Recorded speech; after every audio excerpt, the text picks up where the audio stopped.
Hello, everybody, and holy shit, this is one of the best interviews I've seen in a while. It is with this retired investigator from the FBI, and this is Rex Bear. If you don't already know, I fucking love this guy. I literally love these people. And I really wish this world was a safer place for them and their families, because holy shit, this interview pops off. Fucking, this is great. Then they go, and this retired investigator starts talking about walk-in souls. That is what everybody needs to understand is happening here. And it is so nonchalant in the spiritual community. It's unreal. This is fucking great. Where did they originally come from? These reptilian entities. Now, this is my theory. And this, oh, am I glitching out again? See, I'm glitching out, dude. This is tripping me out. I told you. This is like, wow, unbelievable. As soon as you said reptilians. What the? Hey, everybody. Rex Bear Leak Project. How the heck are you? It's a beautiful day today out here in Southern Colorado. I hope your day is going well. And we have a fantastic guest with us today. I think it was the first podcast that hit over 1 million views that I did several years ago with Mr. John DeSouza, retired FBI investigator.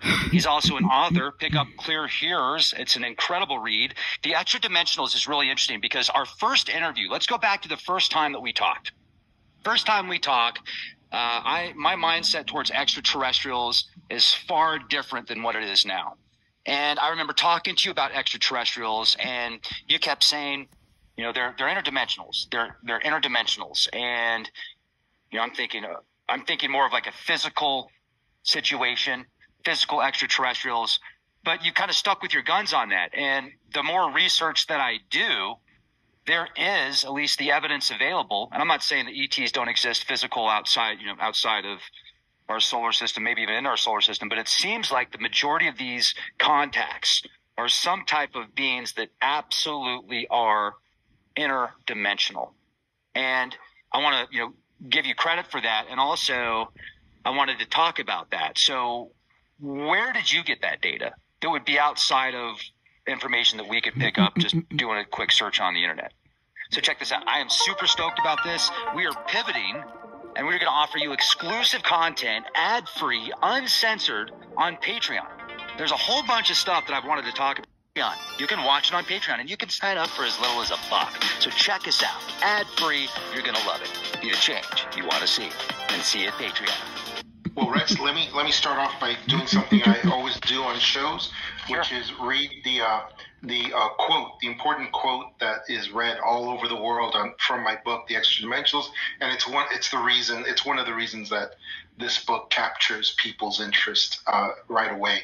And the quote is this: it just says, "Once the black swans arrive, once we awaken to the numerous mile-long shadows cast by these ancient ships hanging over our major cities, soundless, motionless, maddening, it will be too late." That's from the Extra Dimensionals, and that's really what it's all about. This was stuff that was communicated to me, conveyed to me by the FBI when I was there, and this is what they told me was coming. This is what they told me was going to happen, and this is why it's so important to understand what the true alien visitors, what they really are, because they're not physical in the sense that we are. They're just not physical. And I'll give you a tidbit that people ask me all the time too. It's like, okay, then how do real aliens, true alien visitors, how do they accomplish abductions then? If they're not physical, and their UFOs are phasing in and out of existence, and they're not truly permanently physical either, then how do they do abductions? And here's an understandable way of saying it. they are able to, what they do is they open up what we refer to in physics as pocket dimensions. Pocket dimensions. These are other levels of reality that they are able to create and control. That's why they have so much control in these sorts of pocket dimensions, where they actually take you and fool you into believing, because this has happened to me too, if they fool the person into thinking that they're still in a physical plane, but they're not. They're with the alien visitors in this pocket dimension. That's like these are items of technology that are beyond our understanding. So we have to find like simple, understandable phrases for people to understand, and that's one of the realities. I now believe that all abductions of human beings are actually accomplished by alien visitors coming to them and translating them into these pocket dimensions that they control completely and that they are also in, and that they fool you into believing is still your own reality somehow extended.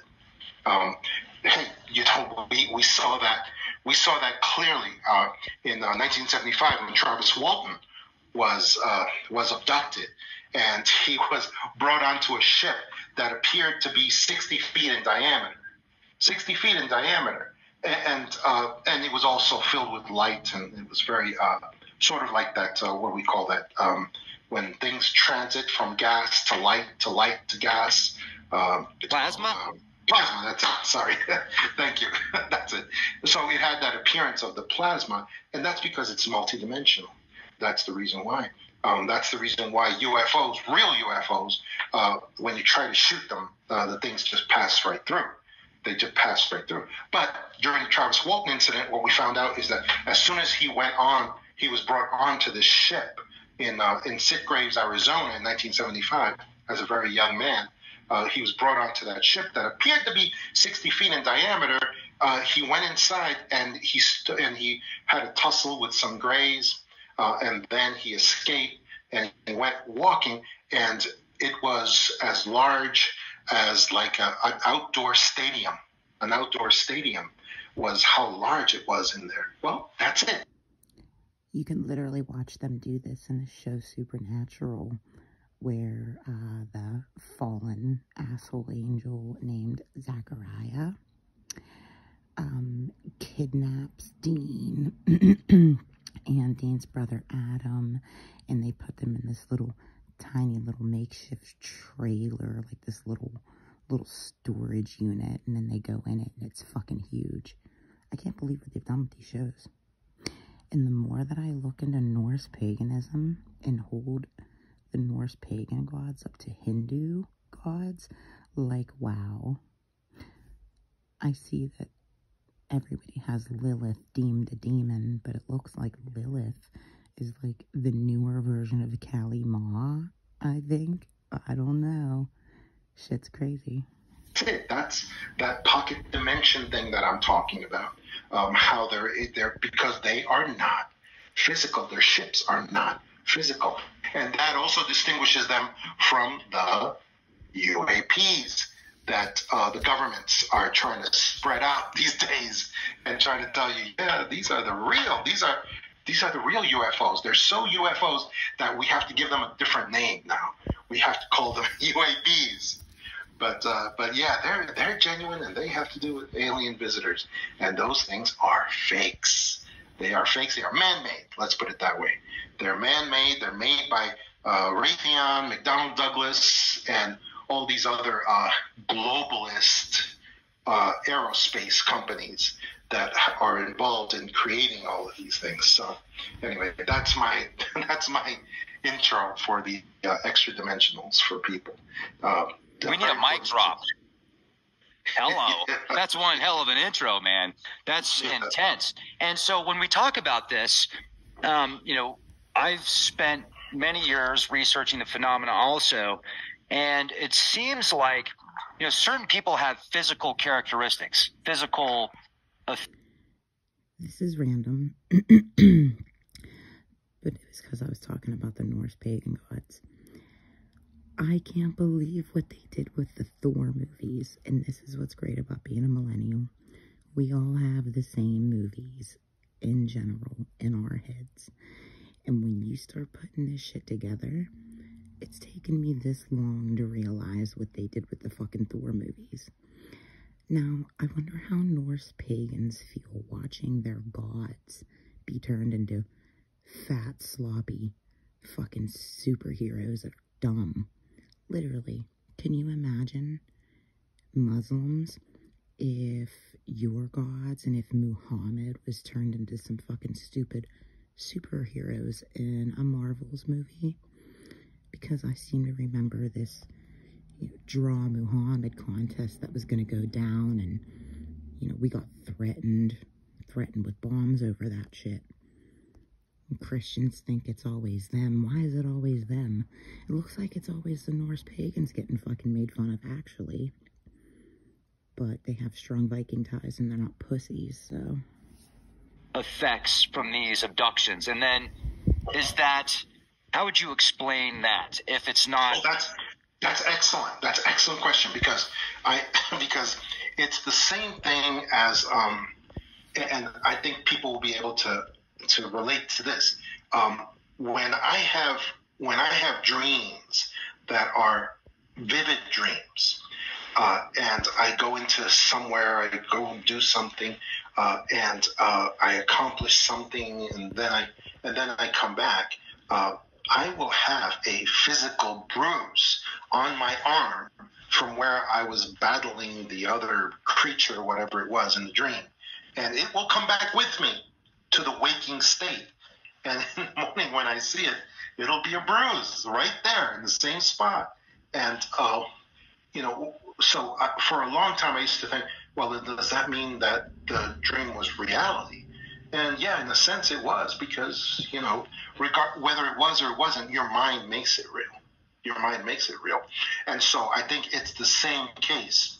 It's the same deal with people who end up getting implants that are translated, and they are translated from the sort of spiritual plane where they are with the aliens. Then it gets translated to the physical as well, because things can come back from other planes, and they do very often when people experience the abduction situation with aliens, with alien visitors. Because for one thing, spiritual realities can easily become physical realities all the time, and it is in this case too. So that's the answer to that, Rex. That's what happens. Is there also a cleanup crew that is very real, physical, but human, that pretends to be aliens and they do abductions? And if so, why? Yeah, that's the My Lab's Men in Black portion of this equation. And yeah, those guys are real. They are real, and to this day, the Men in Black become activated whenever there is a genuine UFO incident or alien technology incident anywhere. How they get that alarm, we don't know. We don't know how but somehow they do. There's some kind of alarm that they get, and then they go and they respond to the place or the person that has gone through the abduction experience, the contact experience, whatever the experience happens to be, and they will respond to there.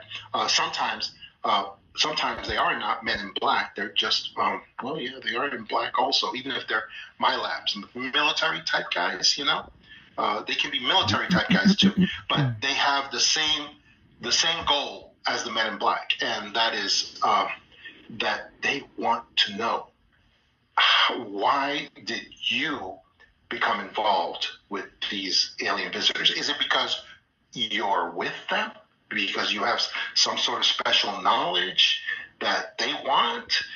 If so, what is that knowledge? That's what the My Labs guys, what the Men in Black, that's primarily what they want to know. Because apparently they are not with the alien visitors. They are people who are intensely interested in finding out what the alien visitors wanted with you. That's what they need to know. That's what they need to find out. And that's what they work on all the time. So they're actually people, though. Well, I mean, I've encountered the soldiers in black. They wear these all black uniforms, and they're actually soldiers. They're kind of like, I guess they're globalist soldiers, because they're not from the United States, or they're private. They're like private globalist soldiers. And those guys are human. Those guys are human. But the men in black, it appears that they are not human in the sense that we are. They appear to be some kind of, I don't know, some kind of reanimated corpses, or reanimated creatures, or hybrid creatures of some sort. The men in black are said to be half human, half insectoid. I'm pretty sure necromaton type. We are not fucking stupid, bad, sinning people. People are so much more than they fucking realize. There are hybrids everywhere. There are people carrying Nephilim souls everywhere, myself included. And this is the big fucking problem. It's not a big fucking problem when you know. That's what it seems like. Also, if the men in black are around you too long, they will make you sick, and people will get something that looks like radiation sickness. It's a really strange thing. Time travelers. Yeah, that's possible also, because we know that alien visitors actually can manipulate time in certain little bubbles that they create all the time, and that's another possibility. That's something that was actually discovered by the great writer Jim Mars, who wrote about it in his great book Alien Abduction. Alien Agenda. It's a great book, Alien Agenda, by Jim Mars. And in it, he investigated, because he was an old-time investigator. He found out that all the cars that are stopped by UFOs, typically like Betty and the original global abduction. Betty and Barney Hill.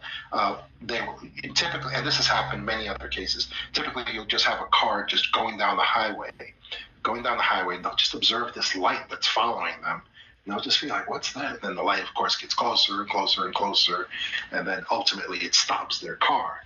And now what Jim Mars found out was, he investigated all the cases of this happening, and he said what really tells the tale is that, you had all these scientific types believing that the UFOs were using electromagnetic disruption to stop the cars, because all of the electrical systems on the car would just stop at the exact same second, the exact same nanosecond, as you would say, probably, and they would stop at that exact time.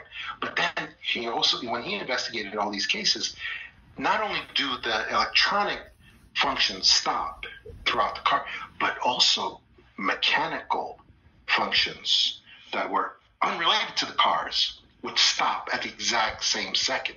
Well, Jim Mars said that cannot be explained by electromagnetic pulse. He said, it's obvious now, because we see all these mechanical devices, physical devices, stopped at the exact same time.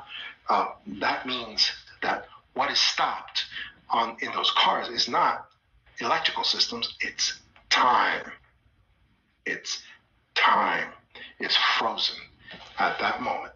How would you be able to feel movement, though, if time's frozen? Like, somehow you're out of that still. Yes, because But not. somehow because they have, at that moment, again, it goes back to, at that moment, they have translated the biological entities to their pocket dimension, whatever that is. And that's how the abduction proceeds from there. Like That's a tractor beam. Yeah, very much like a tractor beam that is able to translate biological beings into another dimension that they control completely. That's what's going on.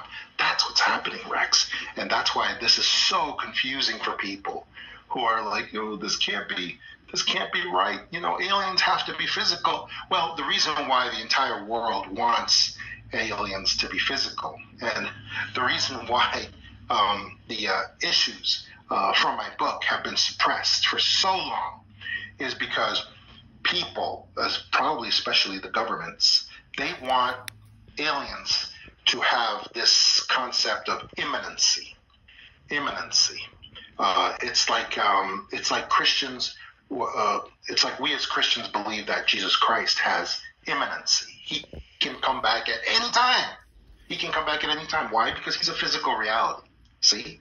So they're taking that same mentality, and they're applying it to alien visitors. They're telling everybody, since the Roswell fraud that went on, they are telling everybody, yeah, you see, alien visitors, they're physical, just like us. They're just like us. It's because they don't want you to look and see all of the raptors underneath the fucking ground and all of the reptilians that have been here the whole fucking time in reptile form and people that can shapeshift form.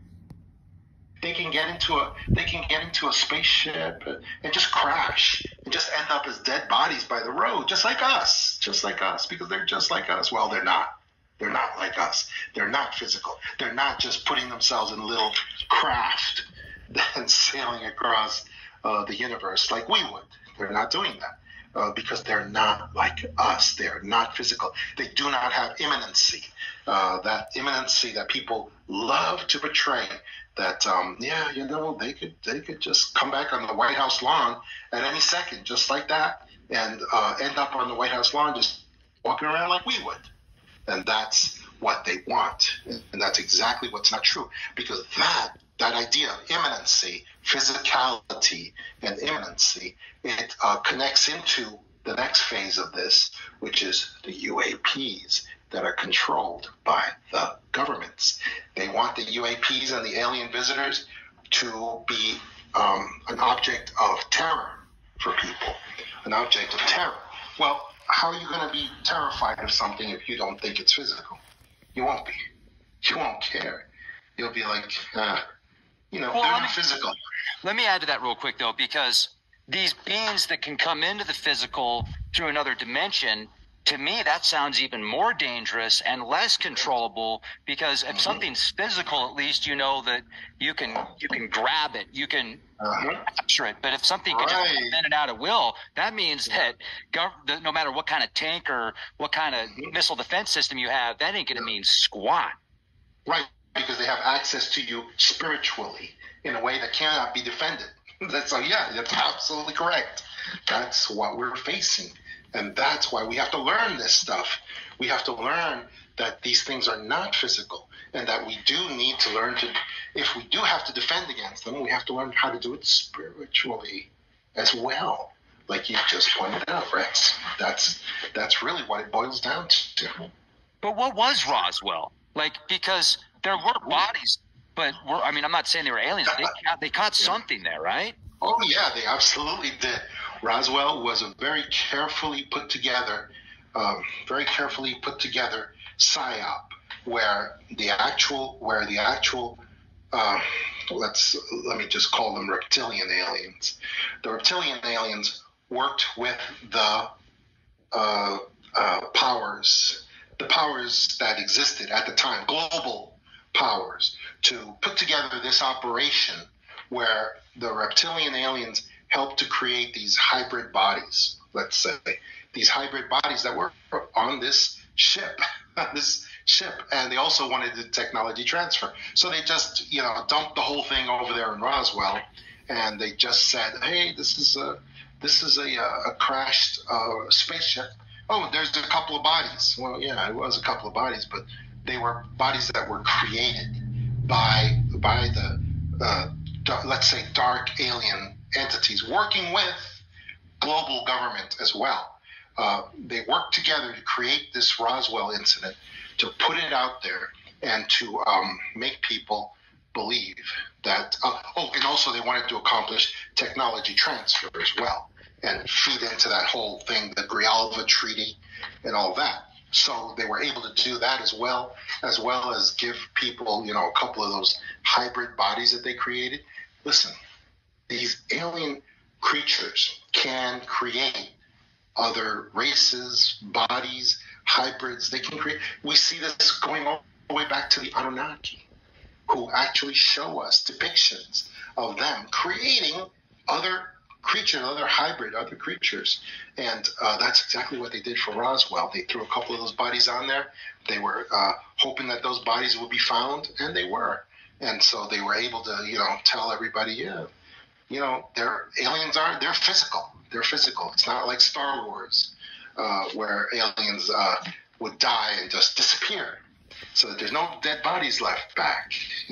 So that's what they were trying to feed into, and that's what they were doing. Okay, well, first of all, you said something that really caught my attention a minute ago about, you said reptilian aliens made Ebens, basically these engineered biological entities. But okay, so reptilian aliens, what? First of all, I have a theory on this. I want to share this with you, but I'll say it after because I want to hear your side of it first. But I've got a really interesting theory that's actually far different than what most people's theory on these reptilian aliens would be. So you might like it, but I could be way wrong. So what do we go? Tell us about this. I mean, these things sound physical. These aren't the interdimensional beings you're talking about, are they? Yes, they are, because there's another component to this. Reptilian aliens are, and once I say it, you'll recognize it because I'm sure you've heard it in other places. The reptilian aliens and all of these dark races, these dark creatures that we have out there that are real alien entities, they have the ability to do something called walk-ins. They are closer to a spiritual phenomena, as Jacques Vallée would say. They are closer to a spiritual phenomena, and so for that reason, they can actually exist. They can, even though they're not physical, they can exist in our universe for long periods of time by doing what's called walk-ins, by going in and, and I don't like to use religious terms because this is not a religious phenomena, but it's like it's kind of like possession. It's kind of like possession, and that's what they can do. And they can actually change the physicality of the creature that they inhabit, the human that they inhabit. They also have to have a willing host. It has to be a very willing host, and that's how they inhabit places like our universe for long periods of time, like what the reptilians, I believe, are doing, and what they did in order to put together Roswell operation, which is what they believe that they did as well. There are physical reptilians. There are also good entities. It's not just bad entities that walk into people. There are people sharing their walk-in experiences all over YouTube. Me personally, and this is kind of what hurts my feelings about talking to Seth DeSouza, although, it was a lot, my story is a lot, and I told him a piece of it, and he tried to be supportive, but he ended up giving me an attitude, and he yipped me, Y-E-U-P, he yipped me, and it pissed me off. So,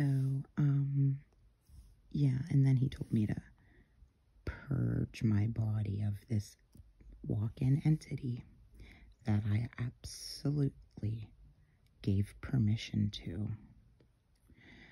because I had a contract.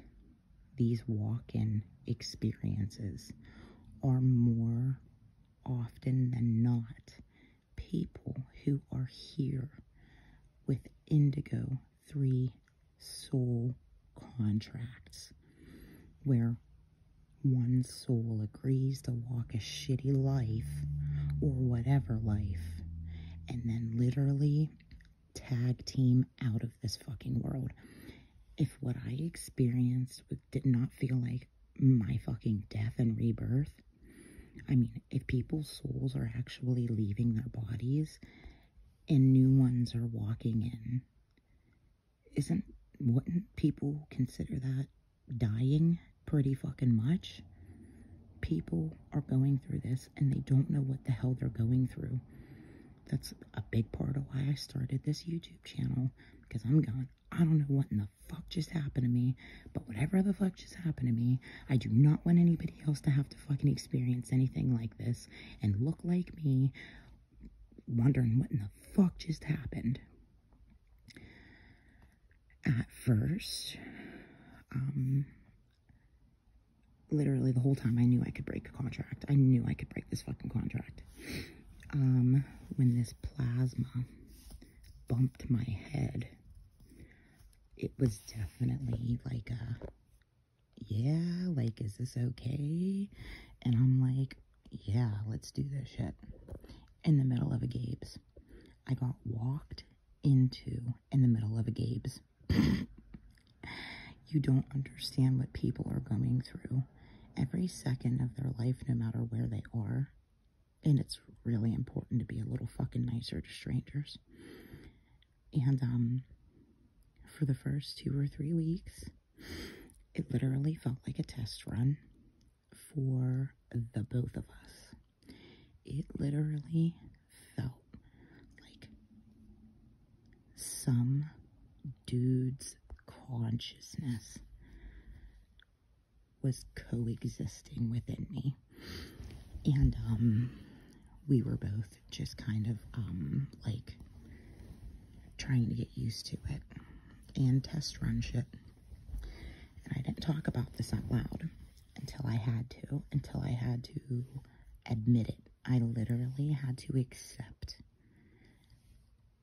in words my fate, literally, and the potentials that I saw happening to me as a person over all of this. Not good. That's why I'm doing bucket list shit. I don't give a fuck. I am so over it already that I don't give a fuck. And as soon as I admitted it out loud, I called my dad down from his bedroom because I thought I was going to die. I had been caught on fire for so long. It was so bad that I was just like, fuck it, I have to say it out loud. And I thought I was going to die if I was wrong. And I thought I was going to die if I was right, too. I mean, I was just so sure I was going to fucking die every time. And I called my dad down, and I gave him a pen and paper, and I sat in front of the toilet on my hands and knees, chugging a bottle of water with my little Jesus Christ statue that I have, just sitting there, like, literally, please fucking kill me. If I'm wrong, if I say this out loud and I'm wrong, like, lightning strike me fucking dead, because this is actually horrible. And my poor dad had to sit there and watch me on the verge of puking, chugging water. And I said, Dad, I'm so sorry. I didn't know, but I guess I'm Elijah. My fucking dad was so scared and disturbed because as soon as those words left my mouth, it was as if this oil and water test run, it was like a zzz. It literally felt like our energies totally merged, and I was writhing on the floor in pain. And there's something inside of me screaming at my dad, protect your daughter. You better protect your daughter, as I'm writhing on the fucking floor in pain. And my dad had to run out the fucking door.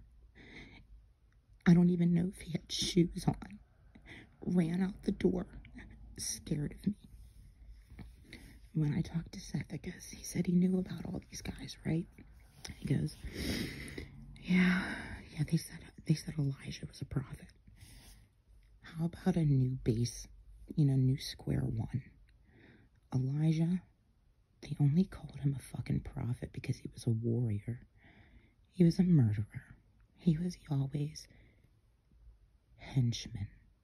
And he was probably an Anunnaki. He was clearly depressed, spiritually afflicted. And I'm telling you what, I am never, if I didn't break this contract yet, I'm not going to do it now. This is an entire Abrahamic branch of religion thing. It's not just the Jews and Christians. The fucking Muslims have some evil Elijah prophecy. Probably because if anybody was able to pull that motherfucker out of the fire, he was going to come back railing against the entire branch of the entire Abrahamic branch for the shit he was put through and the shit that everybody else is put through. And I literally don't think at this point that I could get rid of this energy. It's all it is another consciousness and another band of energy and projection. This is what everybody's fucking scared to talk about. I have to wake up with a soul contract like this. I am not fucking scared anymore of anything. I am scared for everybody else, though. And I really do. I dare a motherfucker do something to me. Try to fucking hurt me. I dare you. That's all. That's how I feel. I walk around here, a bartender and a server, not fucking scared or paranoid of anything. Because I understand that I have something inside of me who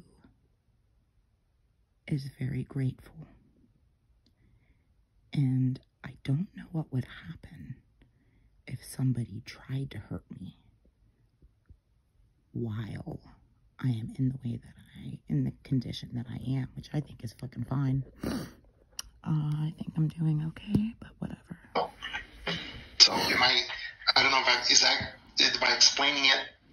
I mean, I just like the walk-ins, the possessions. It's similar to Ike's theory a bit. And then if you think about the bloodlines where you've got certain DNA that goes back thousands of years, and you've got people in power that are connected to specific bloodlines, one might question, okay, are these bloodlines intact so that certain entities can influence through the blood or through the DNA itself?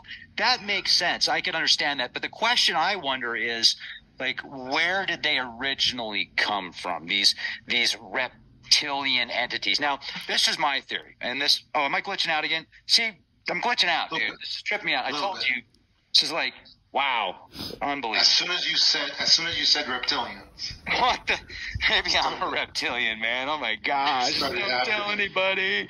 Hold on a second. I may have to change my video. This is weird. This happens. It only happens with me.